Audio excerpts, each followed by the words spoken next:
जय मसीह की। Good morning.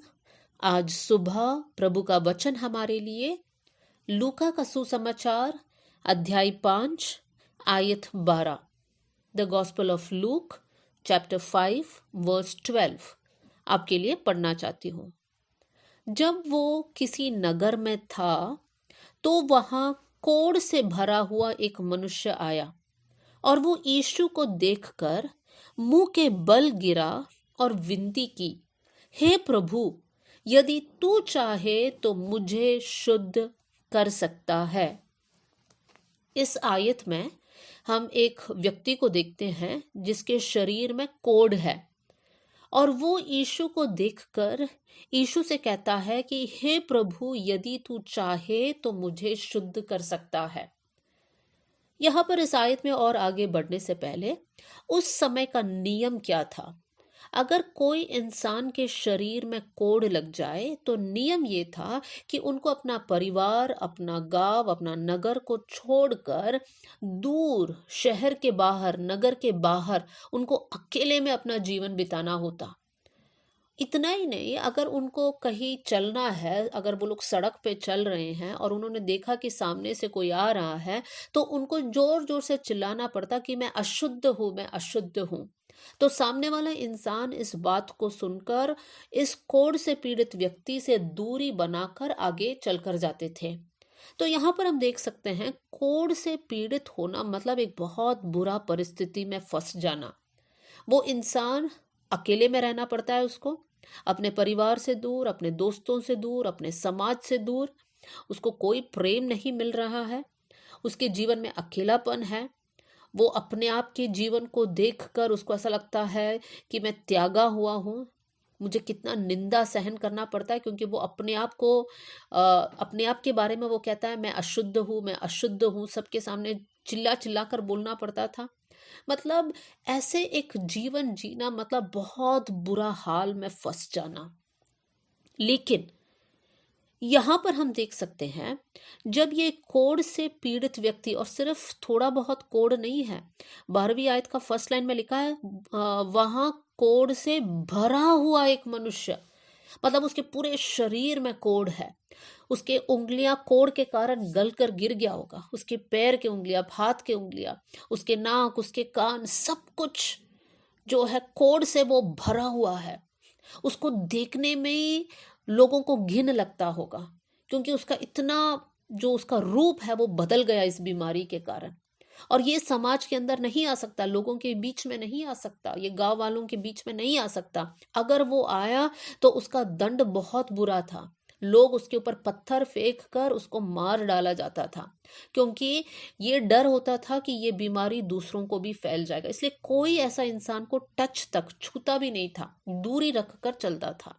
अब यहाँ पर हम देख सकते हैं ऐसा एक इंसान जब यीशु को देखता है तो यीशु के पास आकर मुंह के बल गिर जाता है और विनती करता है, हे प्रभु, यदि तू चाहे तो मुझे शुद्ध कर सकता है। इस व्यक्ति के जीवन में हम देख सकते हैं कि यीशु के पास आने वाला व्यक्ति के अंदर कौन कौन सा स्वभाव होना चाहिए। सबसे पहले इसके अंदर बहुत ज्यादा हिम्मत था। इसको पता है कि मुझे लोगों के सामने नहीं जाना चाहिए, लेकिन यीशु को देखकर वो अपना सारा डर को निकाल कर वो बहुत हिम्मत कर कर यीशु के सामने पहुंचता है। उसको पता है लोग मुझ पर पत्थर फेंककर मुझे खत्म किया जाएगा, लेकिन उसका भरोसा परमेश्वर पर है, यीशु पर है। वो विश्वास करता है यीशु पर कि अगर मैं जाऊं और यीशु से प्रार्थना करूं तो यीशु मेरे लिए कार्य करेगा। तो मेरे प्रियो, इस व्यक्ति के जीवन में हम देख सकते हैं कि उसके जीवन में बहुत हिम्मत है और दूसरी बात उसके जीवन में विश्वास है। फिर हम देख सकते हैं, यहां पर हम पढ़ते हैं वो यीशु को देखकर मुंह के बल गिरा। यहां पर हम देख सकते हैं इसके अंदर दीनता है। अगर कोई मुंह के बल गिरना है तो उसका मतलब उसके जीवन में अहंकार नहीं है। बहुत से वक्त बीमार लोगों के अंदर भी, कोढ़ से पीड़ित लोगों के अंदर भी अहंकार हो सकता है, क्योंकि अहंकार किसी के अंदर भी आ सकता है, लेकिन इस व्यक्ति के अंदर नहीं है। वो दीनता पूर्वक प्रभु के सामने विनती करता है। क्या विनती करता है? हे प्रभु, यदि तू चाहे तो मुझे शुद्ध कर सकता है। उसकी प्रार्थनाओं में कितनी एक बड़ा नीड, मतलब एक बहुत बड़ा ज़रूरत वहाँ पर वो प्रकट करता है, और फिर भी उसके जीवन में एक बहुत बड़ा सबमिशन है, एक समर्पण है कि प्रभु तू चाहे तो मुझे शुद्ध कर सकता है। यहाँ पर वो अपनी मांग भी नहीं रख रहा है, वो कहता है यीशु तू चाहे तो। मेरे प्रियो, ये व्यक्ति भले वो शारीरिक रीति से कोढ़ से पीड़ित है, लेकिन इसका मन कितना अच्छा है।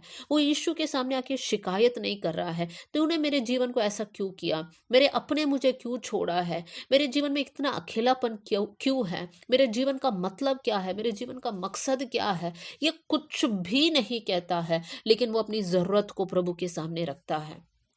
मेरे प्रियो, हमारे जीवन में बहुत से वक्त हमारे पास सब कुछ होता है, लेकिन फिर भी छोटी छोटी बातों को लेकर हम कुड़कुड़ाते हैं। ये ऐसा क्यों है, ये ऐसा क्यों नहीं है, प्रभु तू देखता नहीं है क्या, प्रभु तू सुनता नहीं है क्या, हमारे मन में एक कुड़कुड़ाना होता है। लेकिन आज इस व्यक्ति से हम सीखे कि हम लोग कुड़कुड़ाने वाले लोग नहीं, लेकिन हमारी ज़रूरतों को प्रभु के सामने हम रखने वाले लोग बन जाए। कैसे रखेंगे? हम लोग हिम्मत के साथ प्रभु के सामने जाएंगे, बड़े विश्वास के साथ हमारी प्रार्थनाओं को हम प्रभु के सामने रखेंगे, और उस समय हमारे अंदर दीनता होना चाहिए, और साथ में प्रभु के सामने एक समर्पित हृदय होना चाहिए कि प्रभु मेरी इच्छा नहीं, आपकी इच्छा मेरे अंदर पूरी हो जाए। फिर हम वहां पर देख सकते हैं उसकी 13वीं आयत में, उसने हाथ बढ़ाकर उसे छुआ और कहा मैं चाहता हूं तू शुद्ध हो जाओ। ये व्यक्ति ने अभी तक किसी और इंसान का स्पर्श को अनुभव नहीं किया। हम नहीं जानते कितने सालों से ये व्यक्ति पीड़ित है, लेकिन अब इतने सालों बाद कोई इंसान उसको छूता है, और वो कौन है? वो यीशु मसीह है, जो कोई और इस कोढ़ से पीड़ित व्यक्ति के लिए जो नहीं कर सकता, वो यीशु इसके लिए करता है। मेरे प्रियो, हमारे जीवन में भी जो कोई और हमारे लिए नहीं कर सकता, वो यीशु हमारे लिए करेगा। और यीशु मसीह ने जो किया वो बहुत ही अनोखा काम है। सब लोग डरते थे कोढ़ से पीड़ित व्यक्ति के पास जाने, लेकिन यहाँ पर यीशु मसीह हाथ बढ़ाकर उसको छूता है, उसको स्पर्श करता है।